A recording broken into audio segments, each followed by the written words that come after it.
Firstly, we go to the test, then unlock it, then press here to change the SP to find the cut 2.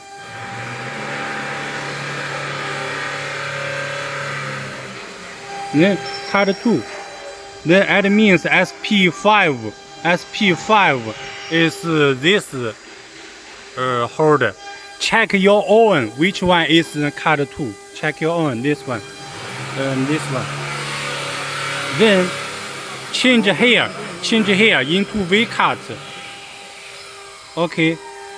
No, it is V cut.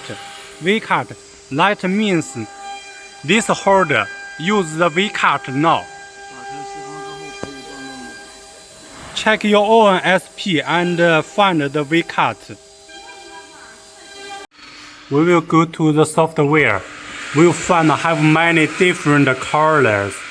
When we make the graphic, the number 5 color means cut V cut one time, like this. One time. The number 5 color. This color, cut one time. And the number 3 color, like this.